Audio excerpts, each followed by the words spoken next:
everyone, welcome back to the Animation Throwdown video. This is Colin B189. So I had a request from one of the viewers to discuss what goes into making a good Rumble defense deck. So Rumble is very different from every other game mode in Animation Throwdown, where the opponent is the one that gets to play the first combo. And everything is awarded based on the amount of damage you can do to your enemy. So the most important thing in my mind is surviving that first combo. So most people, when you're playing, go with high punch, craze combos. Common culprits are Another Lousy Millennium from Fry and Drunk, Wingnut Amy, High School Bill, Balloon Tosser or Balloon Fight Tina, combos like that. So when you think about it like that, in order to have any kind of chance at putting a dent in your opponent's HP and scoring points for your team on defense, you have to survive that first attack. So that makes cards like, let's get some of the characters first as an example. Bill, 37 HP, pretty much any, even non-CM, non-BGE boosted punch combos are going to be killing Bill outright. So if you're thinking about, say your best CM2 mastery and you have like 4 or 5 Bills is High School Bill, and you want to make a deck that are on High School Bill for Rumble defense, that's just not a good idea. Because even though it's a great combo and put a lot of damage out there, if you don't have the right items to make that, you're going to have a really bad time and not put up good scores for your team on defense. So it's a relatively, it's a high risk, high reward. You'll see some players at high level in SFC, or sorry, in Rumble, like the top 10 guilds, occasionally you'll see like a Wingnut Amy defense, where they have a bunch of Amy's and then a bunch of like death balls in an athletic Rumble defense deck. That's pretty high risk. If Amy gets played first, she's pretty good with high health and some bodyguard.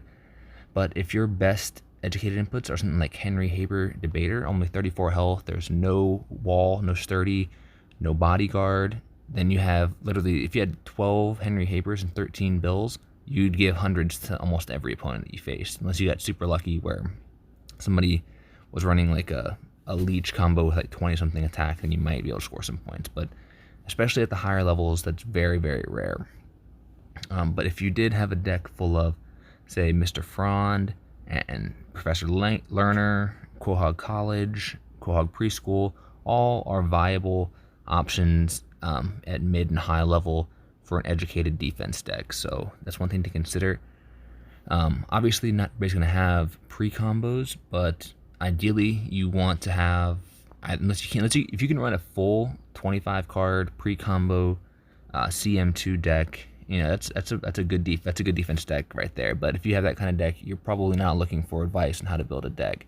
So I'm going to try and avoid talking about pre-combos, but obviously you want some great ones like Cognac Bender has 70 health at CM2 with bodyguard, fantastic. I always run that in my defense deck. But let's look at some of the characters. Ones that I'll say Bender, usable if your guild is in the top 150 range, if you have no better options. And say like for now in Armed, it's a passable option, 38 health and 8 shield, Assassin Bender for some of his combos, so it could be a good option for some lower folks, but not recommend it for anyone in like the top 75.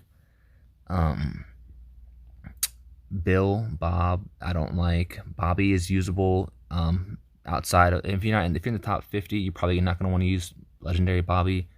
I would say like top 25, top 10 guilds, you're going to need like somewhere above 55 health and maybe like sturdy bodyguard comboed together. Brian's pretty elite. Dale is very good. Amy is very good. Eugene, not typically good. He was good in the music BGE because he had a 50% boost to his HP, giving him 60 overall. So you saw him quite a bit. It's also important to factor in the Battleground effect that's being used. So shield, bodyguard, and health increase are all really good, but if something like heal, where it say heals for 20% of its HP after each turn it starts, then it's not going to be very helpful on Rumble defense, because it's not going to block any type of one-shot ability from the opponent. So another thing to consider is the Battleground effect if you're playing to the Battleground effect. Francine is solid. I rate Bodyguard higher than Sturdy when I'm looking at cards to add to a deck, so wouldn't want most often a full deck of Francine unless the combo is super duper great. And it is something you also want to consider. You know, you don't want to put out a combo that's just a meat shield where it has doing no damage once it combos, because that's going to do very limited help for you as far as taking points off of your opponent. So I really like traits that like gas. Like Ricky Spanish is an absolute monster right now. In Rumble, the legendary Roger is not a fantastic card for Rumble defense, especially if you're in the top 100. I wouldn't really use Roger. Obviously, if you're outside top 100, you probably aren't spoiled for choice, so you're going to have a lot of the free characters. So Roger can be used if you are just starting out on Rumble defense. Same with Tina. I mean, Tina's even lower, so it's always something to consider trying to improve that over time. We'll look at some of the mythics. Mythics are usually pretty good. Still, Bill and Bob only at 46, so, and those are already got a few levels on them, so not great. Same with Leela, but most mythics are going to be usable in any Rumble defense deck. So let's look at, I'll show you guys what I'm running for the armed defense for Rumble right now.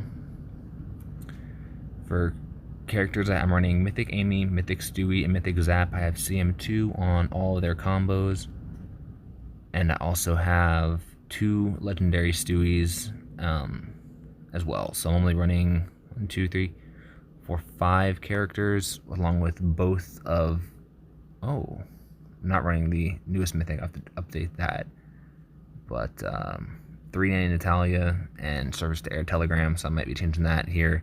And then I have my 6 Laser Tag Joe PCs, 3 Knife Fight Stewie PCs, Finch Hermes, and 4 Cognac Benders. So all really solid at surviving at least one hit. Stewie being the weakest card I have, but Knife Fight Stewie is pretty great. So yeah, and let's look at cards that people, will actually have. I know everybody should have at least 2 Zaps. So fantastic for the armed BGE right now. Roger is good if you don't have any better higher health options. I would avoid Fry and Tina despite them having very good armed combos. Peter, really strong health. Pirate Cannon Peter is not that great up at higher levels just because it has nothing to protect itself. It's just a glass cannon. So most players are going to have decks to counter that pretty easily, but definitely really strong at lower levels when you're going to see a lot of mixed decks. It's going to cause a lot of problems for people there just with the amount of craze and damage it's going to be throwing out downfield in slot 2 with the Cheer and Bomb. Meg has Biathlon Meg, solid combo. Definitely would be up for using her if you didn't have better options. Lois is solid. If you went to that Laser Tag Joe box and pulled her combo mastery, you can use that. Joe is fantastic, and Large is a fantastic skill. Not as great for Rumble. Actually, well, no, it is decent for Rumble because you do get to add, because the opponent's going to have 1 card down in slot 1 already, so it will get that extra 8 HP. So always something to factor in when you're selecting characters, just to factor in whatever enlarge value it has. Hank is the worst character at Quad Fuse version to have. Francine, Derringer Francine, very strong, good option. Dr. Amy Wong, Bomb is really good because the whole goal of surviving in slot 1 is to hopefully, if not combo in slot 1 and cause damage immediately, but to get a card in the second slot which can put down damage. So I really like combos that have Bomb to spread out the damage, which makes it really hard for the opponent to heal it all up before eventually winning and hopefully shaving off 5 to 20 points. It's usually not as recommended to try and go for the big win and take off all the opponent's points. I mean, you want to have a deck that has that capability as well, but shaving points with gas and payback, even if you lose, is a great strategy. And you got Dale, Brian, both great. You got Sledgehammer Dale for Dale. Brian has new combo, which I cannot recall the name of, and Sidearm Brian is solid. I mean, punch and sturdy, I believe. Bobby has a really good defense combo with Egg versus Tornado, Hijack, Payback, top tier Rumble defense skills. Bob, I mean, premium character, so I mean, not many people are gonna have him. I mean, some will, but not everyone. But not one that I recommend with 43 health. And yeah, I already talked about those guys. So hopefully, oh, and then also want to talk about the hero. Ricky Spanish is a great one because you will get the benefit of the 4 shield and the 3 bodyguard at level 14 for Ricky Spanish.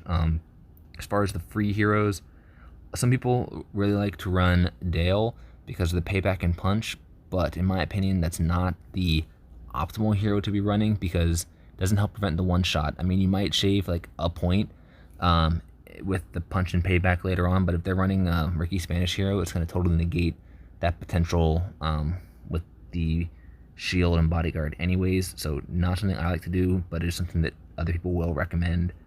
But Bobby is the go-to free-to-play hero for, in my opinion. You get the 4 shield and you get the 3 crippled to limit the attack value that the opponent has. So super strong, almost as good as the premium heroes. The ones you want to look at are Ricky Spanish and Gene, giving that shield all and 5 cripple. So at 13, he protects 7 attack, strength, whatever you want to call the amount of damage they can output on your first slot card. And Zoidberg is fine if you're running a feature on the deck and have them leveled up. But again, with the premium aspect of Zoidberg, if you have a high level Zoidberg, you probably aren't looking for my advice. So I like Ricky Spanish. That's my favorite. So I hope this helped some of you out there. If you need any clarification, feel free to reach out in the comments or online or on my Reddit, which I have at the end of the video. So take a look at that and reach out to me, and I'm happy to give you personal advice on your decks. I like doing that, so please don't hesitate to ask. Anyways, also I'm going to do at some point in the next couple of days full inventory tour. Somebody asked for that in one of the comments. I'll do that, and then also look forward to the rest of the Rumble videos that we will have for the Armed Rumble. Talk to you later.